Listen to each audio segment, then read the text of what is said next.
En el mundo hay lugares extraños, misteriosos, sitios en donde se manifiestan extrañas energías, personas que dicen, aquí siento algo raro, cuando paso siempre o cuando llego a este lugar siento como si hubiese algo que no fuese de este mundo.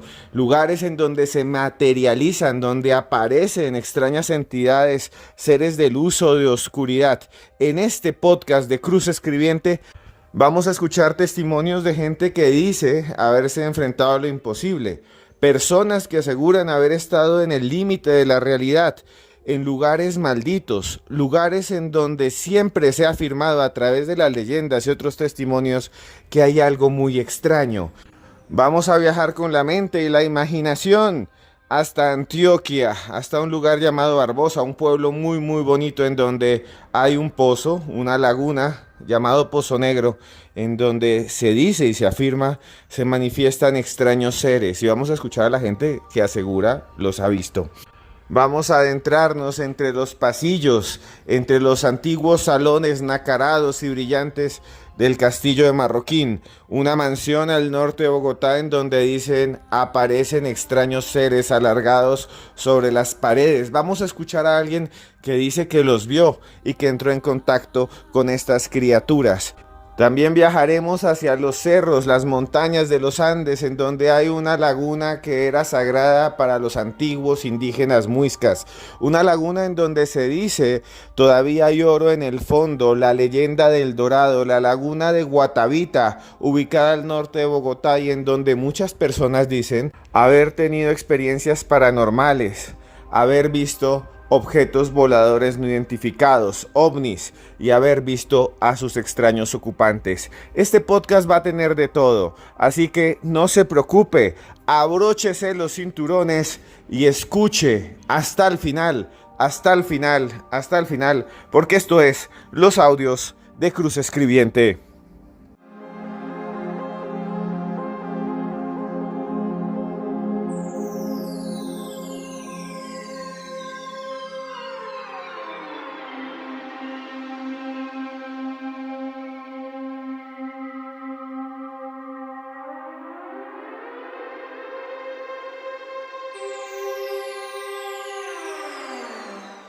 A partir de este momento iniciamos nuestro viaje y nos vamos al norte del departamento de Antioquia.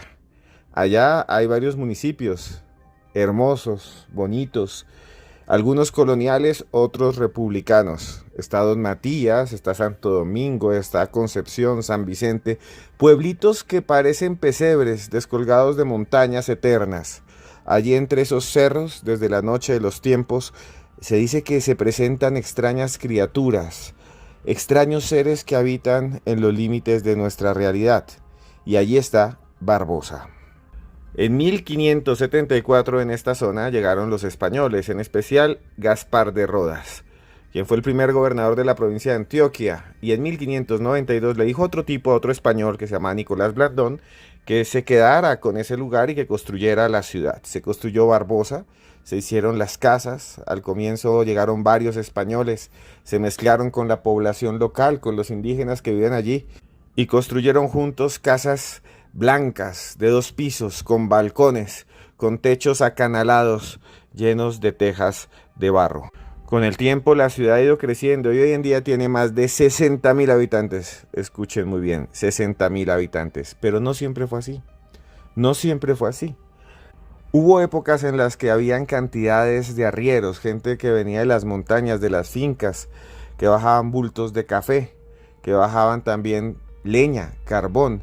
Y en una parte, arriba, más o menos en 1920, arriba de las montañas, en una vereda llamada Vallecillos, se dice que había una casa de descanso, una casa que funcionaba como pensión. Imagínenselo ustedes en la mitad de un valle, en la mitad de las montañas, una pared grande pintada de blanco con cal, con tejas, como les había contado, como la mayoría de las casas del municipio, con tejas de barro y con ventanas, una casa de un piso grandísima. Y allí arrendaban las habitaciones para los que iban pasando, para los que venían cansados de subir montañas, con sus mulas, con sus burros, con sus caballos, cargando mercancía. Y adentro pues les vendían trago, les vendían guarapo, les vendían aguardiente. Y ahí escuchaban música y llegaba gente y tocaba con guitarras coplas. También habían mujeres que trabajaban allí, que les tocaba muy duro y que eran trabajadoras sexuales. Llegaba todo el mundo y jugaban naipes. Se la pasaban todos en esa casa, en ese valle. Cada vez que llegaban allá los arrieros, se emborrachaban, se quedaban jugando naipes, apostaban, a veces cogían sus cuchillos, sus machetes y se agarraban a golpes. Más de una vez alguien murió, le cortaron la cabeza de un machetazo, se la voltearon y quedaron ahí sus cuerpos y fallecieron. Fueron tantos los escándalos que allí sucedieron que los vecinos y los habitantes de Barbosa estaban ya cansados de todo lo que pasaba y le dijeron al sacerdote, un tipo recio, un tipo bravo, un sacerdote de esos antiguos, severo, que cogió su caballo y decidió ir hasta allá para hablar con la gente. Y fue un lunes santo. El tipo se fue recién comenzada la Semana Santa, dijo voy a hablar con ellos, les voy a decir por lo menos respeten. Y cuando llegó encontró una orgía tremenda. Encontró a todo el mundo allá, borracho, gente incluso abrazando y besando un burro, un caballo, gente en actitudes pecaminosas. Les dijo que por favor, que qué les pasaba, y ellos lo invitaron a seguir y le dijeron venga, mire, pásela bien, nadie va a saber nada en esta casa, lo que pasa en esta casa se queda en esta casa, le dijeron al cura, entre. El hombre se persignó, se arrodilló, le pidió perdón a Dios y enseguida dijo, quedan malditos. Todos ustedes quedan malditos, todos ustedes se van al demonio, ustedes son pecadores, me han irrespetado. En ese momento un hombre salió del fondo de la casa y le mostró un cuchillo grande, un mataganado, y otro le sacó un machete, y el curita con su sotana se puso a llorar y dijo, quedan malditos, quedan malditos. Se subió a su caballo y se fue rumbo al pueblo. Pasaron varios días, el martes, el miércoles, el jueves, pero cuando llegó el viernes empezó a llover y a llover y a llover y a llover. Llovía muchísimo, el cielo estaba negro. Nunca habían visto los pobladores de Vallecitos, de esa vereda, tanta oscuridad en el cielo, pareciera que no hubiera amanecido nunca, y llovía y llovía y llovía y llovía y llovía y llovía, y las quebradas se empezaron a agrandar, a arrastrar agua y piedras. Era tan fuerte el ruido que hacían las quebradas que parecía un aquelarre, parecía un encuentro de demonios, y empezó a descuajarse la selva y los troncos empezaron a viajar entre el agua, y también venían piedras y lodo, y dicen muchos que se vino una avalancha, un huaico, como dirían en Perú, y se llevó la casa. La casa quedó completamente sepultada y ahí quedaron todos, el tipo del cuchillo, el dueño, la dueña, todos los que vivían en la casa quedaron ahí aplastados, muertos, y luego se formó encima, en ese lugar en donde estaba la casa, una especie de pequeña laguna, un pozo espeso de aguas azufradas, negras, negras, negras, como una noche sin estrellas. Un cuerpo de agua que todavía existe y que se dice está maldito. Queda ahí en Barbosa, Antioquia. Mucha gente va y lo visita, incluso de los colegios. Sus habitantes, sin embargo, dicen que ven extrañas apariciones, seres oscuros, como una especie de criaturas sombra, de shadow people, de gente sombra, que se mueve entre los árboles, que los acechan, que los visitan. Muchos dicen que cuando caminan por los bordes del pozo sienten que alguien los ve, que algo o alguien los ve. Vamos a escuchar un testimonio de uno de los habitantes de esa zona, de uno de los vecinos de Charco Negro, que nos cuenta qué es lo que ha vivido allí, cuáles son esas experiencias paranormales que se dice suceden a través del espacio y el tiempo. Encuentros con este tipo de entidades que nos van a poner los pelos de punta. Escuchen ustedes. Él también decía de que veía una mujer, se tiraba como una mujer desde el morro de la Virgen hacia este charco, como que la veía como que se tiraba. Y también contaba de que encontraban los hombres privados, que ella se los robaba, que los encontraba privados al borde de este charco. Vamos acá y veíamos que salía como un bulto de toda la mitad del charco, de la parte de abajo, así como una imagen. Pero el esposo mío era muy nervioso y él se le iban parando los pelos y decía, no, a mí sí me van a dar plata que me la pongan aquí en el... Y se venía por toda la mitad del charco y se recobraba aquí a este lado y ahí se esparcía. Una extraña aparición, una extraña criatura que algunos dicen que es un ser con forma de mujer que se hace en un cerro, en una montaña, que se le aparece a los hombres pecaminosos, lujuriosos, los envuelve con una especie de manto y sale volando y los lanza dentro del charco en donde ellos fallecen ahogados y quedan sus cuerpos en las profundidades. Otros dicen que en la mitad, imagínense, lo acaban de escuchar ustedes, de una de las vecinas del Charco Negro ahí en Barbosa, se dice que entre el agua de repente la mitad aparece como una masa informe, como una especie de rombo que flota sobre el agua y que se les acerca a las personas y que viene flotando y que luego desaparece y se funde con la superficie del líquido. Imagínense eso, pues eso es lo que dicen ellos. Y quiero decirles que Charco Negro, yo fui hace un tiempo, es un pozo más o menos mediano y tiene alrededor árboles. Al lado que hay unas granjas avícolas hoy en día. Y el agua sí es negra, negra, negra, negra. Y todas estas historias surgen en medio de las leyendas populares. Pero otra que está asociada al Charco Negro es que dicen que aparece una gallina de oro, una especie de criatura con forma de gallina que lleva unos pollitos dorados. Y que si usted sale corriendo detrás y logra coger esos pollitos, los logra atrapar, pues se vuelve rico, ¿no? Entonces hay muchas historias que dicen que en los años 50, en los años 30, en los años 20, alguno de los ricos del pueblo cogió efectivamente uno de estos pollitos y pasó de ser un campesino a un potentado, un ser poderoso. Escuchemos un poco de esa historia interesante de los pollitos de oro, narrada por los habitantes de la zona aquí en los audios de Cruz Escribiente. Dicen algunos, decía mi papá que habían personas que veían salir una gallina con pollitos de oro, que salía hasta por aquí, hasta la manga, pero que nadie los podía coger, porque se encantaban. Que los pollitos eran muy difíciles de coger. Él sí nos contaba toda esa historia. ¿Cuál fue? El difunto Sergio. Él era pues nocturno y él decía que él sí había llegado a ver. Incluso pues un primo de nosotros, él era muy nocturno y él nos contaba, uno se sentaba a hablar con él y él nos contaba de que la gallina sí existía. Y que él la llegó a ver y que llegó a perseguir hasta uno de los pollitos, pero que eran muy difíciles de coger. Las historias de Charco Negro, de Barbosa, Antioquia, uno de los lugares encantados de este país, uno de los lugares en donde dicen aparecen unos seres oscuros, perturbadores, que llevan a la gente al fondo de las aguas, en donde fallecen con los pulmones repletos de agua. Testimonios que usted escucha aquí en exclusiva en los audios de Cruz Escribiente.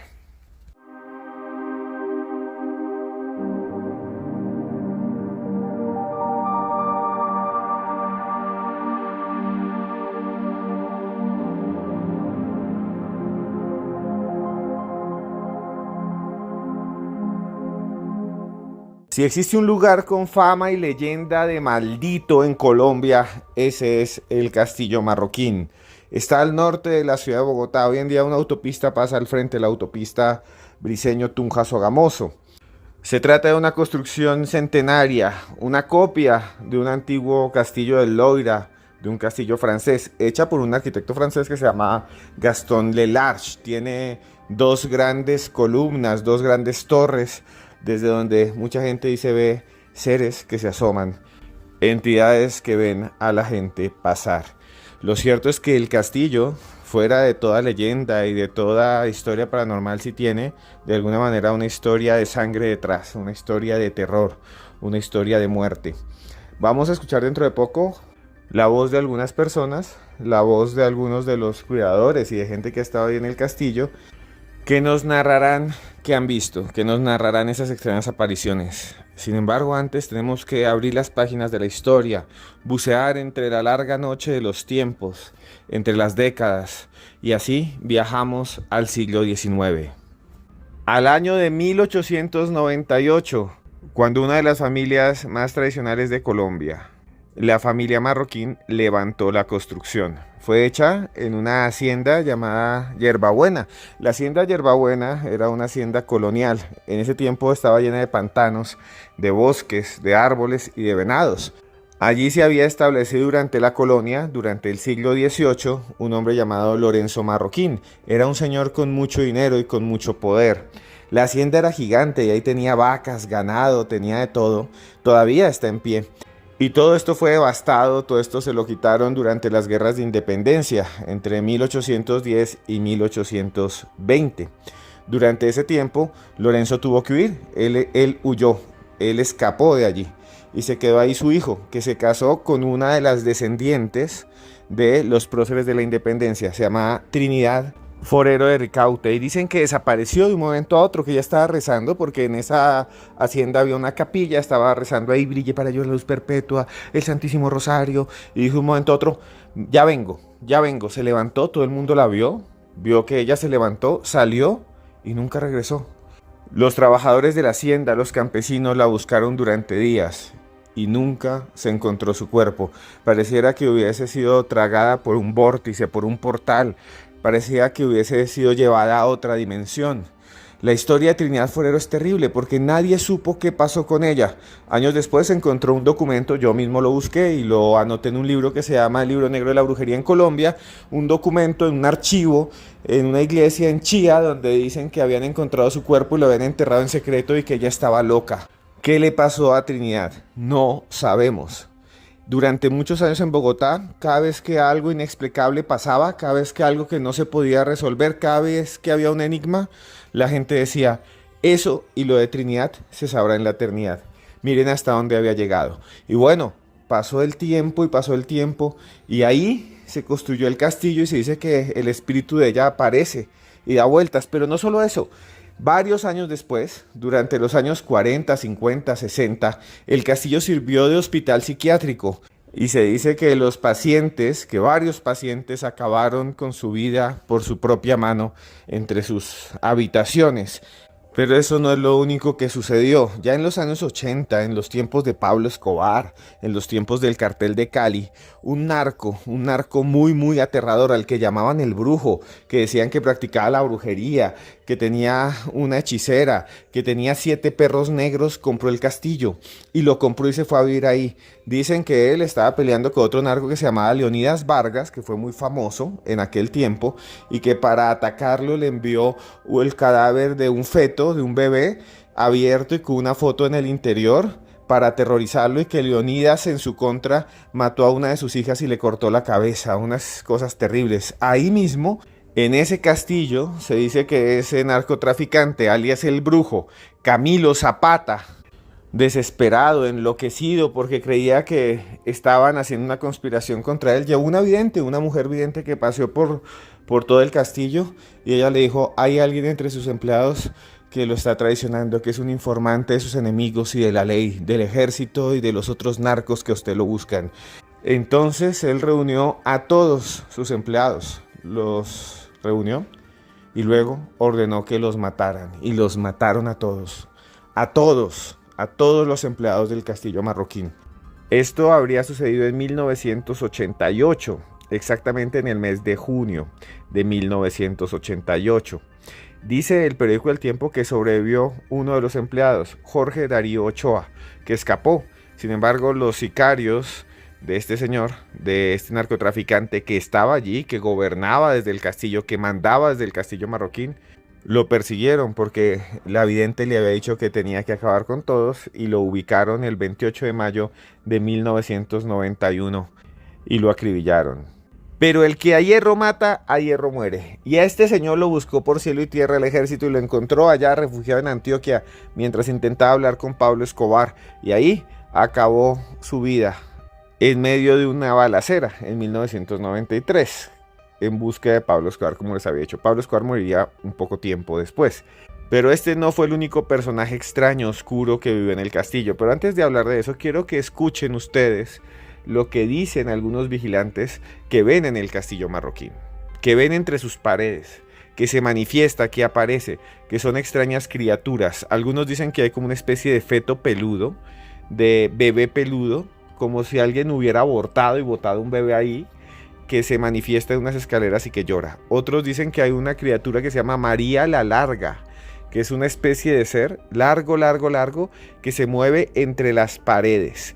No siendo más, escuchemos algunos de los testigos, algunas de las personas que han hablado de esas extrañas apariciones que surgen en cualquier momento, a mediodía, a medianoche, por la tarde, en el interior del castillo marroquín.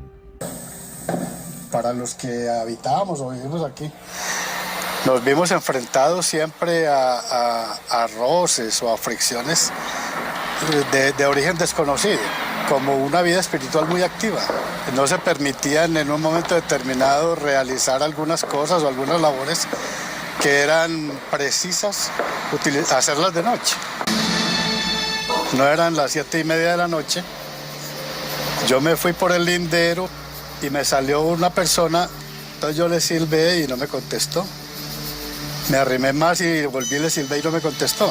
Cuando ya me le arrimé por allá a 10 metros, quedé congelado. Yo no me pude mover.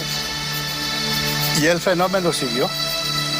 Era una figura de 1,90, 2 metros de alto, un sombrero de copa y un sobretodo negro, pero transparente.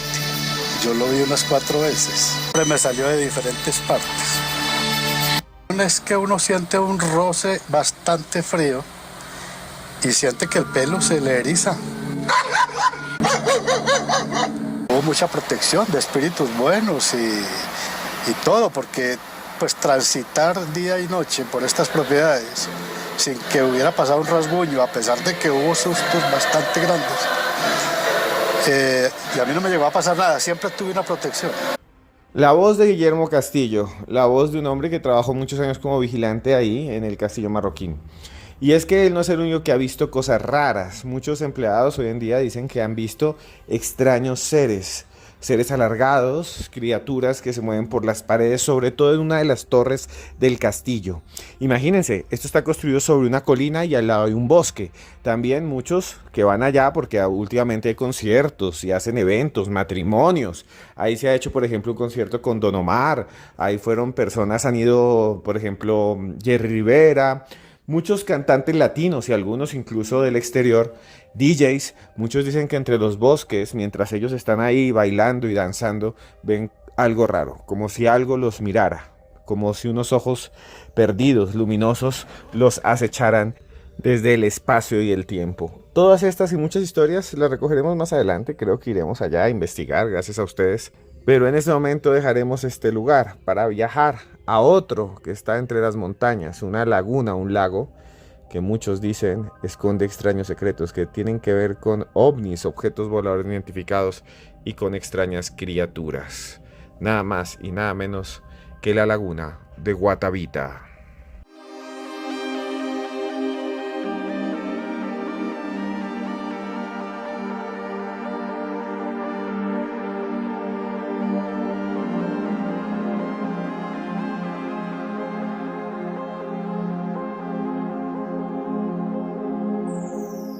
Ubicada entre las montañas, entre los cerros, entre las cumbres de los Andes está la laguna de Guatavita, un lugar que era sagrado para las antiguas culturas, para los muiscas, habitantes ancestrales del centro de Colombia. Los muiscas, aquellos que decían, conocían la ubicación exacta de una ciudad hecha de oro, piedras de oro, paredes de oro, casas hechas de esmeraldas, el famoso Dorado, la leyenda del Dorado.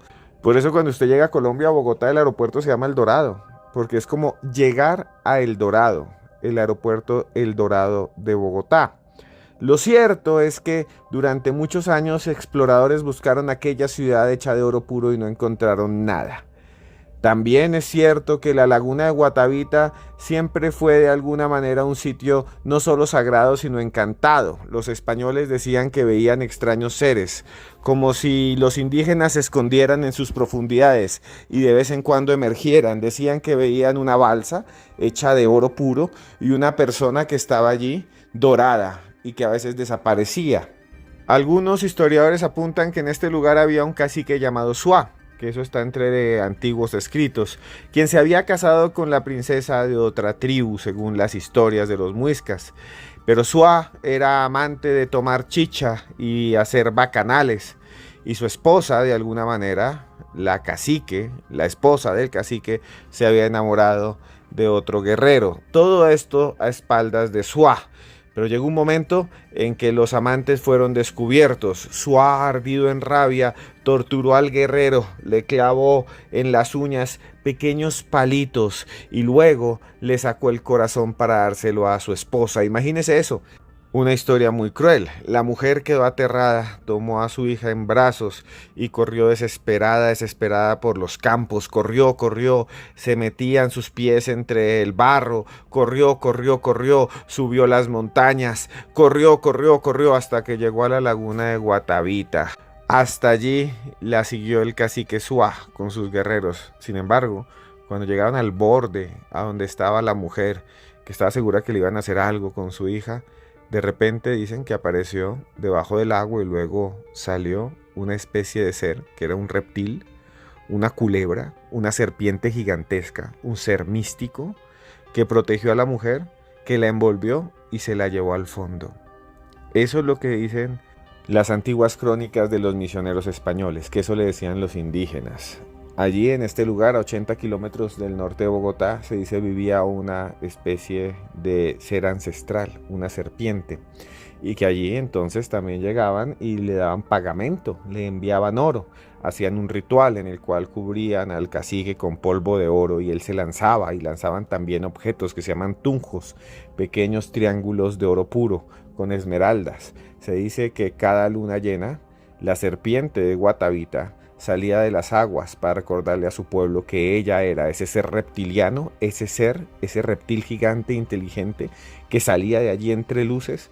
Ella era de alguna manera su gobernante, que era superior, que era su deidad.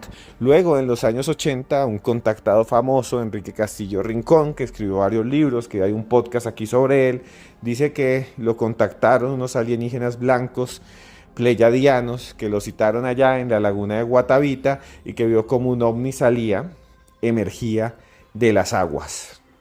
Entonces pasa lo siguiente, yo llego y miro para todas partes, el agua golpetea en las orillas, en la agüita y tal, y miro yo, pasa un murciélago, una lechuza, oigo las ranas croar, los sapos, los grillos, los animales propios de esas zonas, mucho árbol. Entonces vi la curva que me habían mostrado y dije, esta es. Había otra más grande y dije, voy a meterme en esta primero. Entonces me metí ahí y empecé a caminar para allá y para acá. Y empecé a mirar, dije, el cielo está haciendo como frío, hay un poquito de viento. Mirar para allá cuando de pronto oigo una cosa que hace y veo donde salen dos naves, pero no las vi salir del agua, venían chorreando el agua hacia atrás porque venían inclinadas así. Entonces dije, estaban dentro de la laguna. Dieron la vuelta, se iluminó todo como si acabara de salir el sol. Se puso todo pero claritito y de pronto se acabaron los ruidos de los animales que hay por ahí, las aves y nada, ningún sapo volvió a croar. Con cámara lenta así y miraba yo para todas partes como extraño y de pronto veo que una de las naves se quedó allá y la otra se vino hacia mí y yo veo donde viene así y se queda como 40, 50 metros y bajan perpendicularmente dos astronautas, los veo donde la mano así. Y los veo, ya no los vi cuando se posan en el suelo porque los árboles tampoco me lo dejaban ver, pero vienen caminando en zigzag, así uno por aquí y el otro por allá. La historia de Enrique Castillo Rincón, la historia de un contactado famoso, pero no solamente él ha tenido experiencias extrañas en Guatavita, son muchos los campistas que van hoy en día allá, incluso hay glampings en la zona. Estaban muy de moda los glampings en Colombia hasta que hubo como un accidente y se llenó, digamos, uno de dióxido de carbono por un error en un calentador y murieron unas personas y ahora nadie quiere ir a un glamping. En parte también porque son muy costosos. Fue una moda ir a ver las estrellas, dormir en una especie de domo. Los glampings son domos. Pues un hombre fue hasta allá, se metió en un glamping con su pareja y dice que encontró y que observó extrañas manifestaciones. Lo reportó al cartel de la Mega de Daniel Tres Palacios, mi amigo, mi hermano. Pero no solo eso, pues siguió contando su historia en otros espacios, en otros lugares. Realmente es impresionante porque habla de que este lugar sagrado para los antiguos indígenas, de que este lugar en donde supuestamente también hay avistamientos ovni, sigue sucediendo algo muy raro. Siguen apareciendo extrañas criaturas, siguen existiendo presencias que vienen de otros planos, de otros mundos. Sigue alimentándose la leyenda. No sé si esto sea real, no sé si sea verdad. Ustedes escuchen. Ustedes lleguen al final a su propia conclusión. Ustedes juzguen el testimonio que les presentamos a continuación, aquí de forma exclusiva en Cruz Escribiente. Pues de viajar a otros países donde inclusive la temperatura es bajo cero, que nieva y eso, no se compara. Cosa que, o sea, me dolía mover cualquier parte del cuerpo porque el frío. Pero pues hasta ahí, como bueno, sí, o sea, estamos acá en Guatavita, son las 2 de la mañana, bueno. Yo le dije, no, amor, pues ve, o sea, el baño quedaba a 5 metros de la carpa ahí donde estábamos nosotros.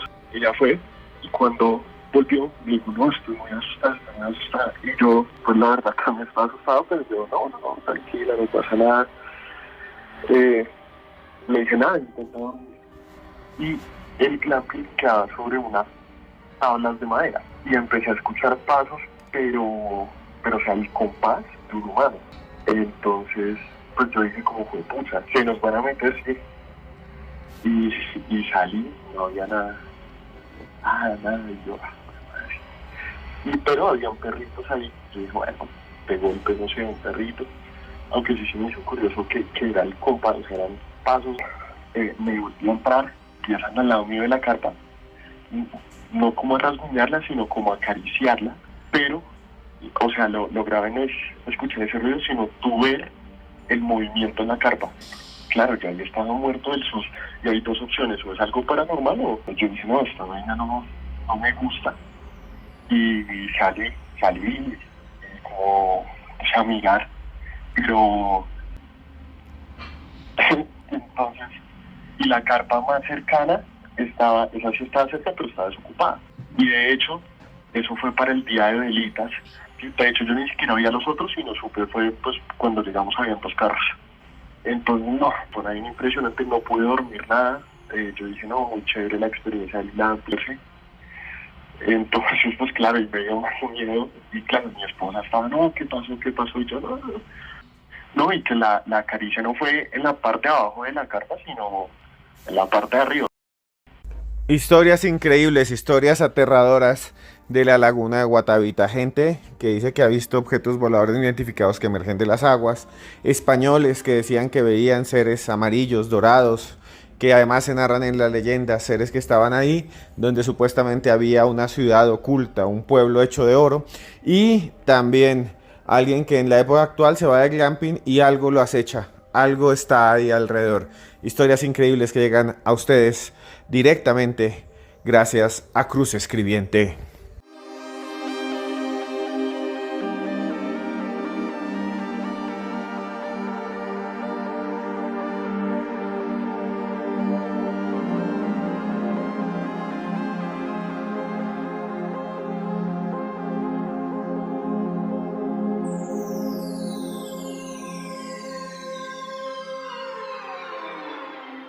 Bueno, llegamos al final de otro podcast de los audios de Cruz Escribiente, que ahora se van a llamar Cruz Escribiente, porque muchos de ustedes me dicen, no, pero es que ese nombre es muy largo, que los audios de Cruz Escribiente. Entonces nos llamamos ahora Cruz Escribiente, gracias a ustedes. Historias increíbles, recorrimos desde Barbosa, Antioquia, hasta Guatavita. Si ustedes tienen historias, simplemente escríbanme a aecruzn@yahoo.es o me escriben aquí abajo y nos conectamos y hablamos y los entrevisto. Y hablamos un tiempo y entonces ustedes también son los protagonistas de este programa que hago con mucho amor para todos ustedes. Ya llegamos casi a 4.000 personas por edición, es un montón. Ya nos escuchan 4.000 personas, más los que nos escuchan en Spreaker, nos escuchan también en WhatsApp, nos escuchan en muchos lugares del mundo. Y ahora también vamos a hacer viajes para que ustedes vayan conmigo, vayamos a conocer el mundo, vayamos a Egipto a conocer las pirámides, yo no las conozco.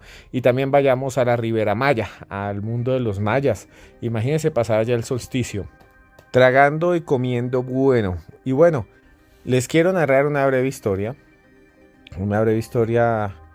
aquí de cuando yo era niño, que me narraba mi abuela, que la recuerdo muy bien y que quiero contarles y compartir con ustedes como una enseñanza, ¿no? Yo creo que cada historia nos deja algo y lo que contamos aquí en este canal son historias.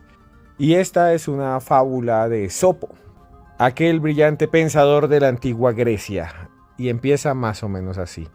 Hubo un tiempo en el que en el mundo la gente llevaba caballos y mulas y burros para poder cargar las mercancías.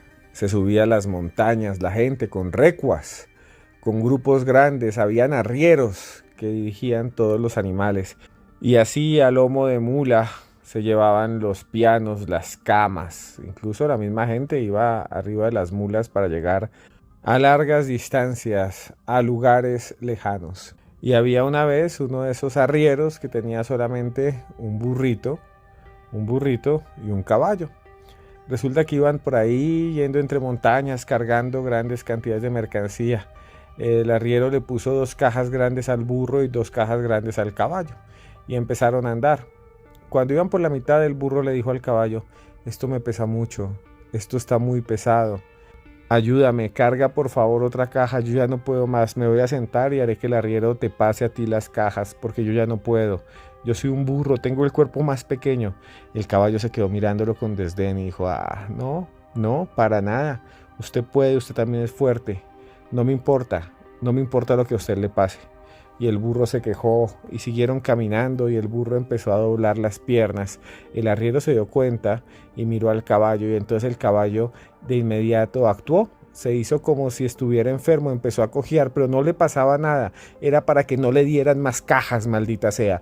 Y entonces siguieron caminando y caminando y caminando hasta que el burro no pudo más. Jadeó y cayó, se despeñó, se fue por un barranco el pobre burro, dio vueltas y botes y la mercancía cayó. Y al final, en el fondo del desfiladero quedó el pobre burrito malherido con las cajas. El arriero bajó corriendo, recogió lo que llevaba la mercancía, la volvió a acomodar y se la puso al caballo, que ya tenía no que cargar 2, sino 4 cajas. Y además el burro, ¿sí? Porque el arriero cogió el burrito, lo amarró y lo puso encima del caballo, que tuvo que continuar su camino y llegar hasta el final cargando no solo las cajas del burro, sino al mismísimo asno. Y esta historia me hace recordar esa idea de que si todos de alguna manera jalamos para el mismo lado nos va bien, pero si todos de alguna manera somos egoístas, no apoyamos a los otros, nos va mal. Cuando uno va solo llega más rápido, pero cuando va acompañado llega más lejos. Eso es lo que yo digo. Por eso los invito a viajar conmigo. Búsquenme como @cruzescribiente, solo hay una vida. Y bueno, les quería dejar esta historia para que reflexionemos sobre la vida, ¿no? Sobre lo que hacemos aquí, en el ahora, en este momento. Para que reflexionemos qué es lo que estamos haciendo frente a la gente que nos quiere. Es lo que quiero hacer. Y simplemente lo hago porque yo siempre lo he dicho, yo aquí estoy frente a un micrófono y a usted le dejo un mensaje. Y a usted le dejo un mensaje y le quiero decir algo que siempre les digo al final, porque estamos en el final. Y es que a usted, esté donde esté en Chile, esté en China, esté en Estados Unidos manejando un camión, esté donde esté, les entrego mi corazón. Porque yo, de verdad, aquí sin conocerlos, de todo corazón les digo que ustedes estén donde esté, usted esté donde esté, yo, Esteban Cruz Niño, @cruzescribiente, lo quiero mucho, muchísimo.